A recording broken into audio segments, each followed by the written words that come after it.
With no further ado, Dr. Dimon, if you want to make yourself on up here. How many of you know Dr. Dimon? Have you? Okay. Some of you do.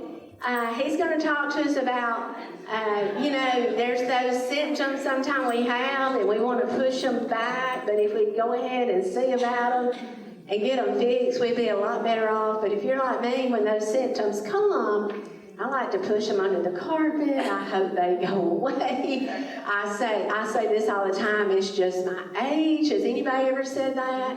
I've said, Mama said it would happen, so I guess it's happening. And some of that probably is true sometimes.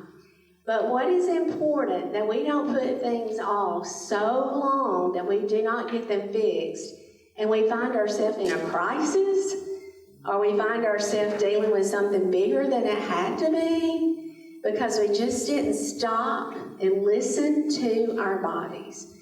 Listen to the symptoms of your body. You know if things aren't right. How many of you have gotten up sometimes, it's just not right. Something's not right. Something's hurting. Something doesn't feel right. Please take the time. Go see your primary care provider. Do you think it's something surgical? Call Silicotta Surgical. We have 3 fantastic general board certified surgeons right here in Silicotta. And we are so willing and so able and so want to take care of you. So with that, I'm going to turn it over to Dr. Dimon. And guys, at the end, if you have questions or whatever, be sure to ask those. And then again, our chaplain, who makes a difference and is the hands and feet of Jesus, not only at Coosa Valley Medical Center, Coosa Valley Hospice, but in this community, will come and close out our series today.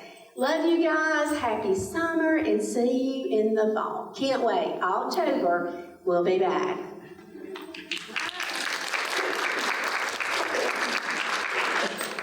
Morning. Good morning. So I agree. I'm going to have to sit here for just a second. I agree with Ms. Green 100%. You should listen to your bodies. I just was coming in here and my body told me I was hungry, so I went and got some of that chicken, and it was really good. So if y'all haven't had a chance to go over there and get some of that, I recommend it.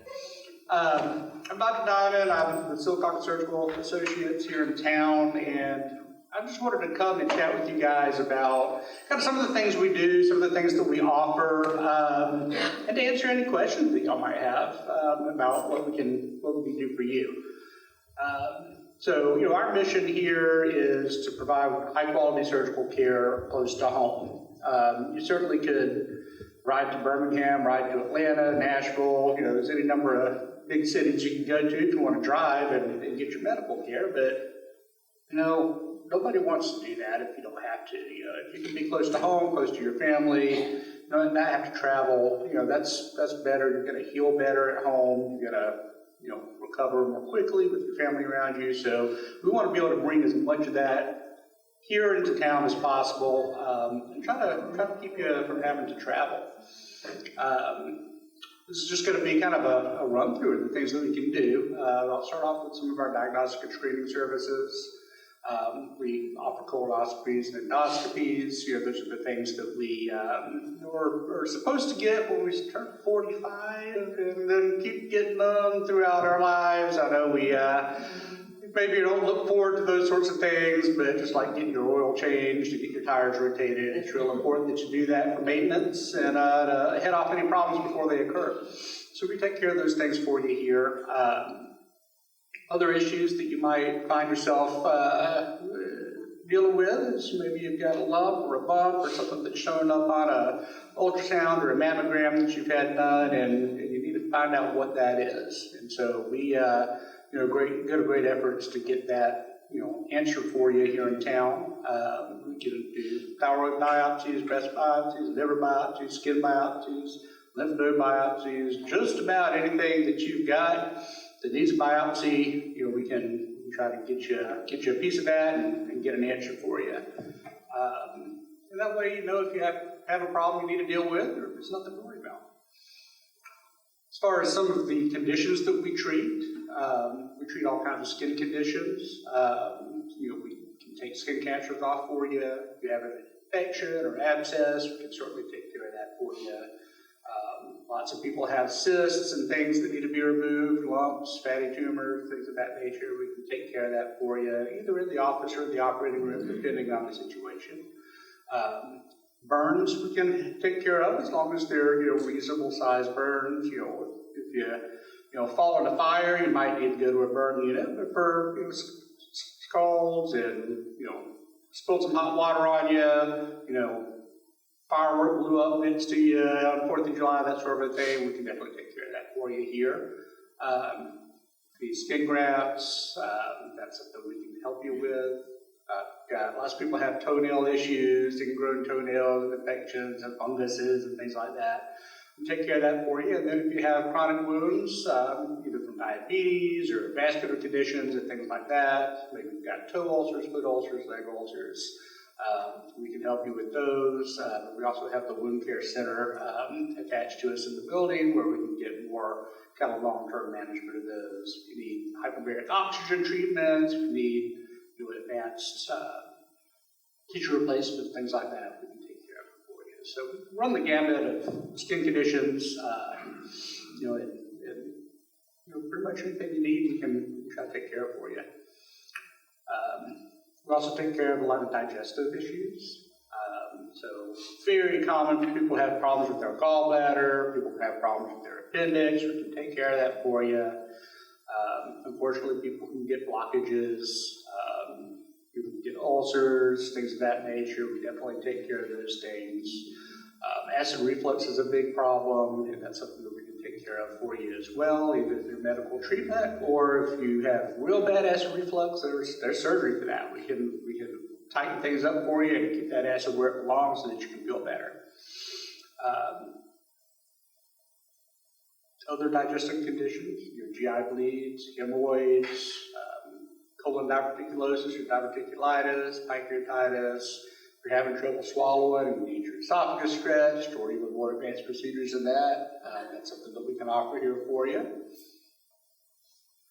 Hernias, another big issue that lots of people are walking around with. You can have a hernia in your groin, you can have hernias kind of at the abdominal wall, around your belly button or higher. You can have hernias associated with old surgeries. Maybe you didn't heal quite as well as you should have, and things opened up for you a little bit. We can fix that. And then hiatus hernias, a lot of people who have acid reflux, maybe they've been told they have a hiatus hernia, and that's something we can do for you as well and help take care of that problem. We do offer weight loss services, both on the medical and the surgical side. So, everybody I know has heard of the Ozempics and the Mounjaros and things like that to help with medical weight loss. It's a great tool in combination with exercise and diet to help lose weight. You can get your blood pressure better, you can get your cholesterol levels better, all those sorts of things by losing weight. So we do offer services to help with that on the medical side. And then if the medical treatment isn't enough for you, or if it's not right for you, we do also offer weight loss surgery. So the sleeves and things of that nature that you can get to help with weight loss, we can help you with. A lot of people hear about loose skin and bags under their arms and things like that, and they worry a lot about Ozempic face and Ozempic butt you've all heard about. So unfortunately, when you've had a lot of weight on for a lot of years and you lose it, that's great for your health, but maybe it doesn't look the way you want it to. And we definitely can help you with that as well through skin tightening procedures, skin removal procedures, tummy tucks, things of that nature. Between Silicon Surgical Associates and Belly at the Valley, we should have you covered for those sorts of issues as well. So you do not have to worry about what am I going to look like after I lose this weight. We'll take care of you. We also take care of breast conditions. We take women's health seriously, and we want to make sure that we're getting people the care they need here in town. So some common things people could have is breast pain related to their menstrual cycles or hormonal changes and things like that. Breast lumps and bumps, fibroadenomas and other benign breast conditions, breast cancer. Sometimes when you have breast cancer, you need your lymph nodes removed. We can take care of that. And then afterwards, either during the procedure for your cancer or afterwards, we can help with breast reconstruction so that you can feel whole again and look your best going forward since you were better. We take care of other cancers as well. So in addition to breast cancer, we can treat thyroid cancer, colon cancers, stomach cancers, skin cancers, both the kind of more common like basal cells and squamous cells, also melanoma. We take care of the chemotherapy access ports if you need that, if you're being treated for something like a lung cancer or leukemia. You may need that for your treatment, so we can take care of that for you as well. We do offer minimally invasive surgery at Coosa, including advanced laparoscopy. So all of those things that I mentioned, at one time or another required enormous incisions and lots of pain and recovery. We do the majority of this kind of work through small incisions using the camera. We minimize your scarring, minimize your pain, get you home faster, and get you back to your normal lives faster. So it's not necessary in all cases if you have a colon problem to have a big cut. We can take care of a lot of those things through small incision surgery. If you need, if you have an ulcer, if you have, something going on with your stomach, you need treatment for hernias. Those don't require big incisions a lot of times. We can do that, through the camera. So that gets you a little bit quicker recovery and back to work or back to your families that much faster. We also have, new to the community in the last year or two, Bella at the Valley, an option for cosmetic surgery. Sometimes as life goes on, maybe you've had some children, maybe you've just kind of lived some life, and maybe some things aren't where they used to be. And maybe you feel a little subconscious about it. That's normal. Those are those scars in the story of your life. But if you're unhappy with it and you are looking to get maybe something tucked, maybe something refreshed, Bella at the Valley can help you take care of that. We offer breast lifts, breast augmentations, which is implants, tummy tucks, liposuction. If you have that extra skin, maybe you lost some weight, maybe you just got a little flab here or there that you're not really happy about, that can be taken care of. And they also offer Botox and fillers, so you can get those big pouty lips and those smooth eyebrows that everybody on TikTok have. So definitely options for you there. If that's something you're interested in, they can hook you up. And then there are other things that are kind of hard to list. Other needs that you may have, and what I would just encourage you to do if you've got something going on and you think you might need a surgeon and you're not sure if you need to go look in Birmingham or out of town, give us a call. If we can take care of it, we will tell you we can take care of it. And I promise you, if we can't, we'll let you know that too.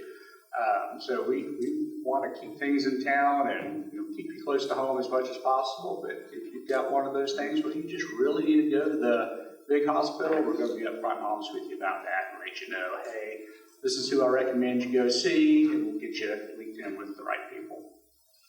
So our number is up there. We're easy to find. If you ever have a question, hey, I've got this going on, give us a call. We'll tell you if we can do it or not. But as I mentioned earlier, we've got 3 surgeons, Dr. Campos, Dr. Overcash, and myself. Mr. Franklin helps out a lot in the office and in the hospital. You'll get one of the 3 of us if you call. If you come to the ER, you'll get one of the 3 of us taking care of you there. That's what we look like. If you see us walk around, say hello. If you have any needs, please let us know. We're happy to take care of you. We want to get you the best outcomes possible, get you feeling better, and get back to your life and back to your communities. Thanks for your questions. Go ahead. I have 3 questions.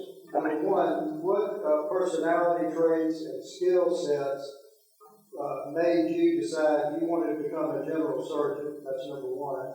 Number 2, of the procedures that you do on a regular basis, which was the most difficult for you to initially master when you first got out of your residency? Mm-hmm. And 3, can you tell us about the collaboration between the surgeon, the anesthesia team, and the surgical technicians? Because if we've ever had a procedure, we're out. We don't know what the hell is going on.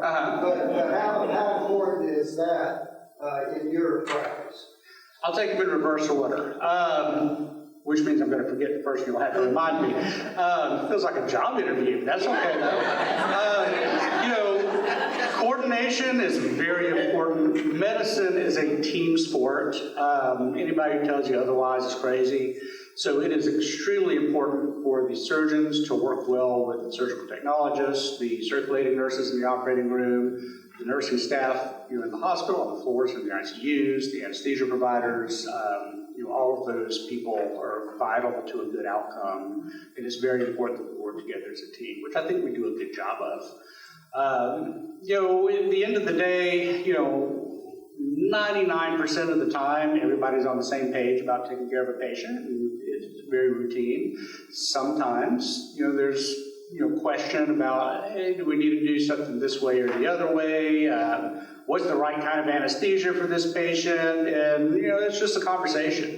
We have to take the patient's needs and decide what's safe and effective to get the patient what you need.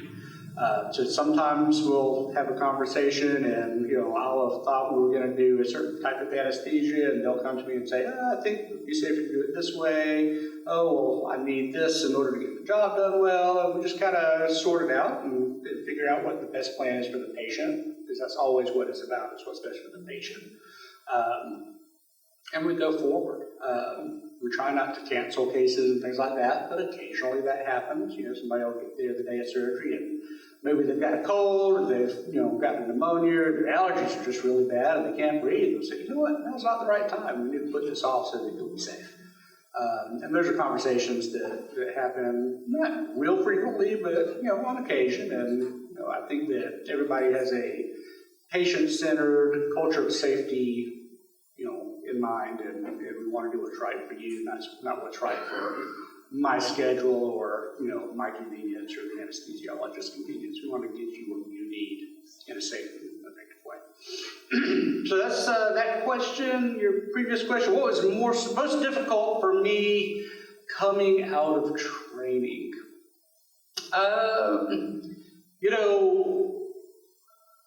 I think that systems in medicine really are something you're shielded from in training.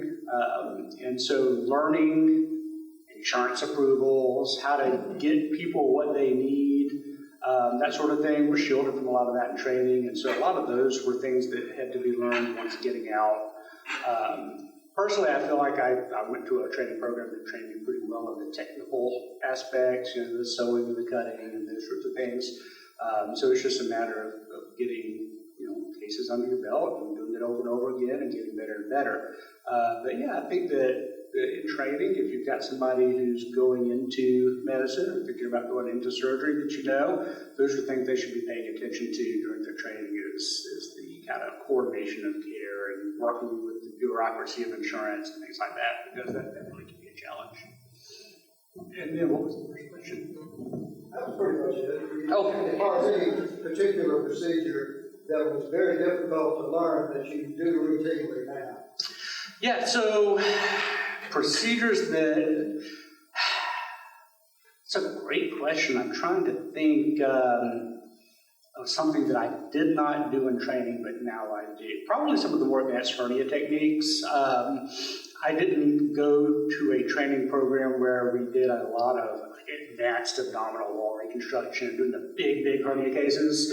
And so that was something that I had to seek out after training. And there's lots of continuing medical education opportunities out there. There's lots of labs you can go to. There's lots of post-training seminars and courses you can attend. And so we try to take advantage of those and keep up with whatever's the newest and the latest and greatest techniques. I know a lot of ladies have breast cancer, but men, they can have it too. Yes, ma'am. So I know women get the mammogram, but how do you detect it in a man? Do you find out if they have breast cancer? That's a great question, and you're absolutely right, men can get breast cancer. We don't in this country screen men with regular mammograms because it is an uncommon condition for men. So typically that's something that they will notice, I feel like a lump, that sort of thing. Now, if you come to me as a man and you have a lump that is not very obviously something like an abscess or, something that's clearly not cancer, you're going to get a mammogram. That's going to be the next step. You can do mammograms on men. Even, with not a lot of breast tissue there, we can get you in that machine and we can get it done. So yes, absolutely. If you come to me as a man and you have a suspicion of breast cancer, an ultrasound and a mammogram will be the way to work that up. Yes, ma'am. This is very elementary, but what is the difference in bed sores and a staph infection? And how do you tell the difference? Sure. So a staph infection is just that. It's an infection that perhaps you got through a cut in the skin. There's lots of ways you can get a staph infection, but it's bacteria that got into your skin somehow and it set up shop. And so that can cause cellulitis, it can cause an abscess, drainage, all that kind of yucky stuff. A bed sore is really another name for a pressure sore, and those are caused by kind of chronic pressure on a pressure point. So people who are in bed a lot, they can't get out of bed or prone to bed sores, that's why we call them that. You can get those on your backside, your hips. You can also get them on your heels, your elbows, anywhere that maybe you are leaning against or laying on or pressing on all the time. You can develop a sore there, and it's because you put so much pressure on it for so long that the blood can't get to that area and it starts to die. Those can get infected, but they're not necessarily infected. Just me. What else? You're not allowed to get chicken until you've asked a question. You already ate. Fine, whatever.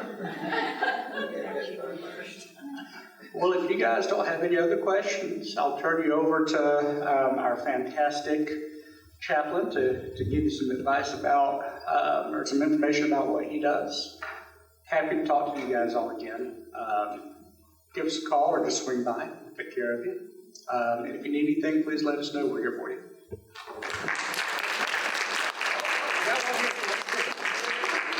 If you have a hernia, is it obvious? It's okay.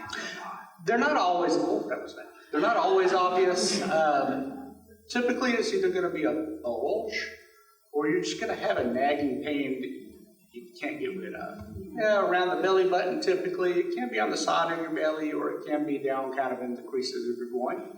But the best way to know for sure is to come see us and we'll check you out. There are certain things we can do on physical exam to figure that out. And if we can't figure it out, there's imaging we can do to rule it in around. Absolutely. All right, good to talk to y'all. In hearing Dr. Dimon today, I hope you noticed something about him. He's pretty informal, and I was not shocked when he sat down just to talk with you. I've been in the waiting room, and I've been in hospital rooms many times over my 3.5 years at the hospital, where one of the surgeons will come in after surgery and begin telling the family, the results of what's happened. And one of the things I appreciate about all three is how they treat the family with respect and answering questions and just being as thorough as they possibly can be. I like my doctors treating me like a person and not talking down to me, but also educating me when I need to be educated. And I can say that about our 3 surgeons. They do that in a very effective way, making sure you understand what's going on, but in a way that makes sense, and then you can take that information and learn from it. Dr. Dimon said, and Vanessa said at the very beginning, we often talk about we want to keep you here in Sylacauga for your health care. There's a lot of reasons for that. I think one, to me, that's so very important is just the transportation from here to Birmingham. The patients are pretty easy to get there most of the time by ambulance or by helicopter. We're able to transfer them to one of the hospitals in Birmingham. But I worry about the family. I We have many families in our community that have very little transportation, very unreliable transportation. And so when we talk about keeping you here, it's not just to keep the money here, and I understand some people would say that, but it is to provide not only the care for the patient, but also the care for the family, and keeping you here local so you can visit and so you can spend time with your loved one while they're in the hospital. As chaplain, I go into rooms, and I will go into some rooms and there will be a dozen people visiting the patient. And then I go in other rooms and there's absolutely no one. No family, no friends, no church, no community support, no neighbor. And they're by themselves. And I can only imagine multiply that many, many times over if they're in Birmingham, where a family simply cannot make their way to Birmingham to be there to fight the traffic, to find a parking spot, all those things. Now, if care is needed, many times we will have to transfer a patient, but if we can keep you here, we love to do that for all those reasons. We're so thankful you participate with this program every year. I've gotten to know so many of you because you're so faithful coming each one of these Mondays. I think you get a lot of information from some very wonderful medical staff that want to educate, want to help, and want to be of service to you. So Vanessa said we'll be back in October, and I hope you'll be here in October as well as we come back and learn even more about our bodies and about our health. So again, thank you for being here. Vanessa asked me to pray us out, so I can do that this afternoon. I don't have to pray for a blessing, and I don't have to pray knowing you're going to fall asleep during my prayer because you just ate a minute ago. So let me pray you on the way out. God, we thank you so much for the opportunity to learn today. Thank you for Dr. Dimon, Dr. Overcash, Dr. Campos. We thank you for Tinsley and her work as nurse practitioner. God, I just thank you for the skills that you have given to them, the ability to guide their hands, their eyes, their mind, as they work on us as patients. God, I pray that none of us would need medical services, but we also know, Father, realistically, that we constantly need help with our medical health and with surgeries and with other procedures that need to be done. And so we're thankful indeed to have a hospital like Coosa Valley here, one that is always seeking new ways to serve the community better, seeking to improve the equipment and our staff so that we can better serve not just Sylacauga, but also the surrounding communities, Talladega, and our entire region with quality medical help and care. God, thank you for the ladies and the men who come to these times. Thank you for bringing them with good questions, a lot of fun spirit, and a lot of encouragement for the work that's being done in Sylacauga. And so, Father, until we meet again, just bless us and use us for your glory. And God, I would pray that you would keep us safe and healthy in the days ahead. In Jesus' name, amen.